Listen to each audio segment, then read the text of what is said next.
You, John Fitzgerald Kennedy, do solemnly swear. I, John Fitzgerald Kennedy, do solemnly swear. That you will faithfully execute the office of President of the United States. That I will faithfully execute the office of President of the United States. And will, to the best of your ability. And will, to the best of my ability. Preserve, protect, and defend the Constitution of the United States. Preserve, protect, and defend the Constitution of the United States. So help you God. So help me God.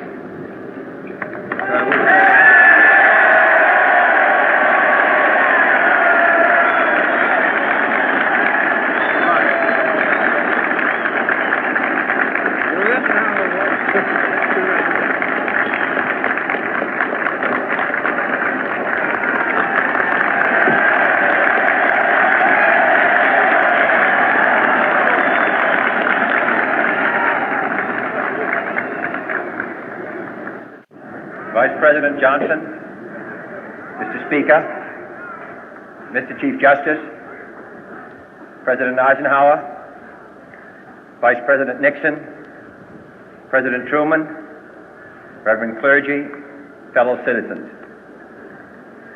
We observe today not a victory of party, but a celebration of freedom, symbolizing an end as well as a beginning, signifying renewal as well as change. For I have sworn before you and Almighty God the same solemn oath our forebears prescribed nearly a century and 3/4 ago. The world is very different now, for man holds in his mortal hands the power to abolish all forms of human poverty and all forms of human life. And yet the same revolutionary beliefs for which our forebears fought are still at issue around the globe.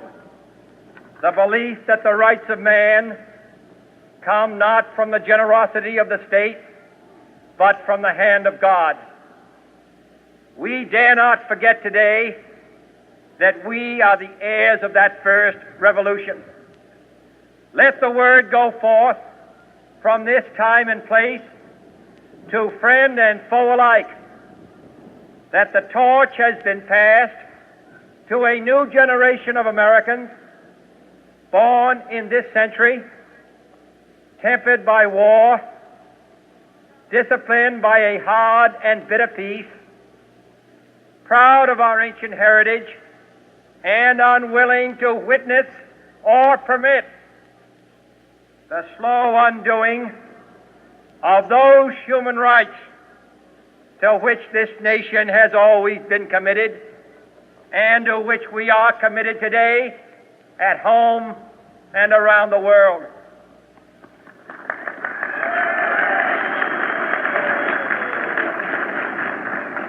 Let every nation know, whether it wishes us well or ill, that we shall pay any price, bear any burden, meet any hardship, support any friend, oppose any foe to assure the survival and the success of liberty.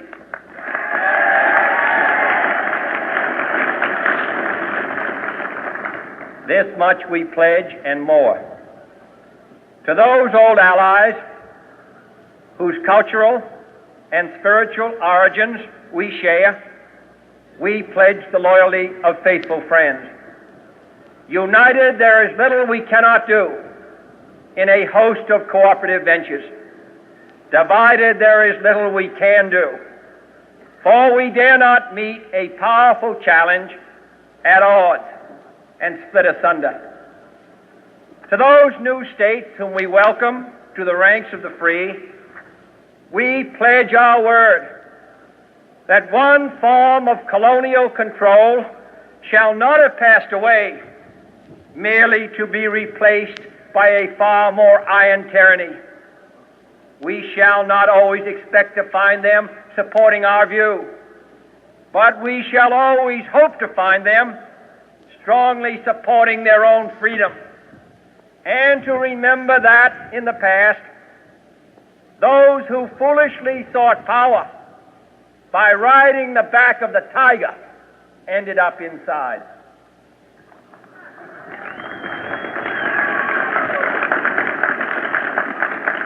To those people in the huts and villages of half the globe struggling to break the bonds of mass misery, we pledge our best efforts to help them help themselves for whatever period is required, not because the communists may be doing it, not because we seek their votes, but because it is right.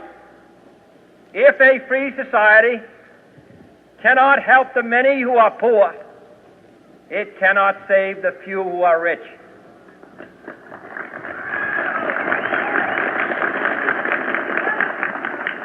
To our sister republics south of our border, we offer a special pledge to convert our good words into good deeds, in a new alliance for progress, to assist free men and free governments in casting off the chains of poverty. But this peaceful revolution of hope cannot become the prey of hostile powers. Let all our neighbors know that we shall join with them to oppose aggression or subversion anywhere in the Americas. And let every other power know that this hemisphere intends to remain the master of its own house.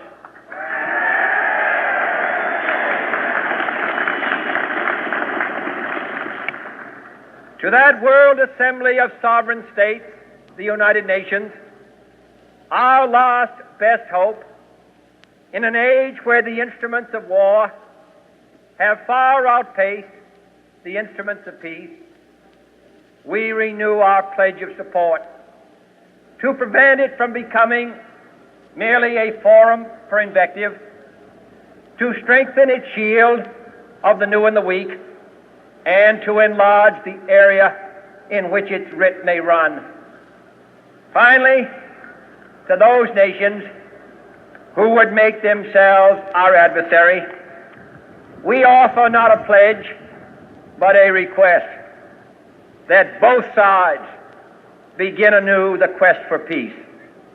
Before the dark powers of destruction, unleashed by science, engulf all humanity in planned or accidental self-destruction, we dare not tempt them with weakness, for only when our arms are sufficient beyond doubt can we be certain beyond doubt that they will never be employed.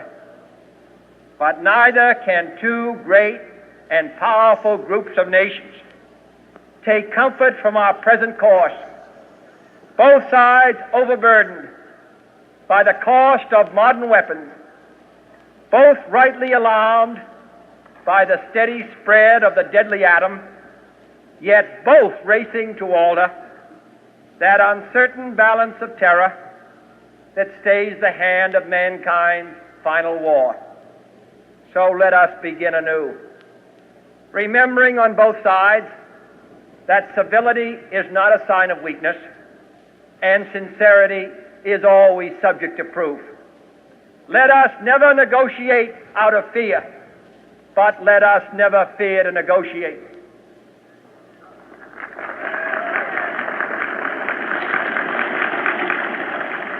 Let both sides explore what problems unite us, instead of belaboring those problems which divide us. Let both sides, for the first time, formulate serious and precise proposals for the inspection and control of arms, and bring the absolute power to destroy other nations under the absolute control of all nations.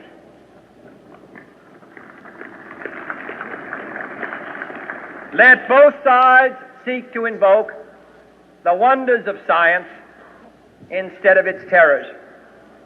Together, let us explore the stars, conquer the deserts, eradicate disease, tap the ocean depth, and encourage the arts and commerce. Let both sides unite to heed in all corners of the earth the command of Isaiah to undo the heavy burden and let the oppressed go free. And if a beachhead of cooperation may push back the jungle of suspicion, let both sides join in creating a new endeavor, not a new balance of power, but a new world of law, where the strong are just and the weak secure and the peace preserved. All this will not be finished in the first 100 days, nor will it be finished in the first 1,000 days, nor in the life of this administration, nor even perhaps in our lifetime on this planet. But let us begin.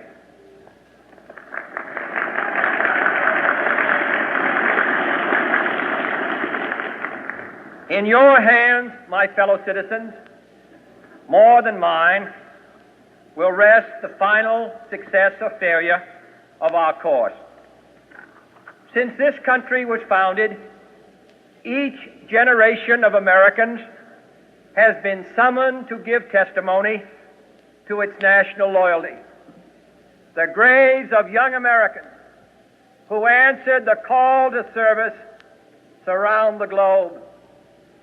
Now the trumpet summons us again, not as a call to bear arms, though arms we need, not as a call to battle, though in battle we are, but a call to bear the burden of a long twilight struggle, year in and year out, rejoicing in hope, patient in tribulation, a struggle against the common enemies of man, tyranny, poverty, disease, and war itself.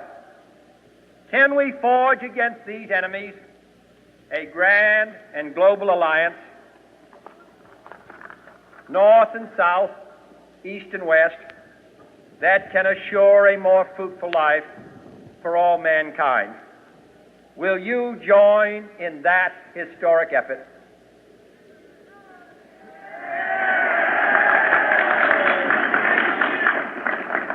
In the long history of the world, only a few generations have been granted the role of defending freedom in its hour of maximum danger. I do not shrink from this responsibility. I welcome it.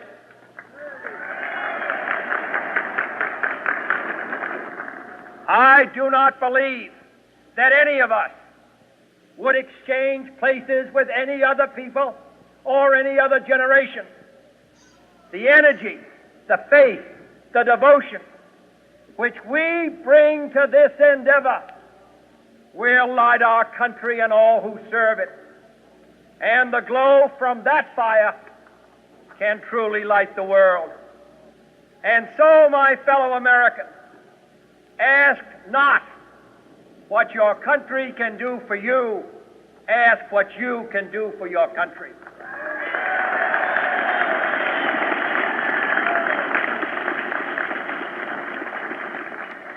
My fellow citizens of the world, ask not what America will do for you, but what together we can do for the freedom of man.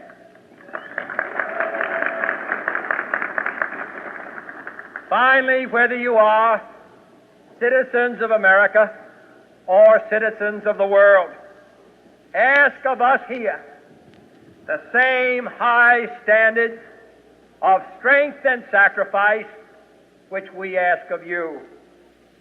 With a good conscience, our only sure reward, with history the final judge of our deeds, let us go forth to lead the land we love, asking His blessing and His help, but knowing that here on earth God's work must truly be our own.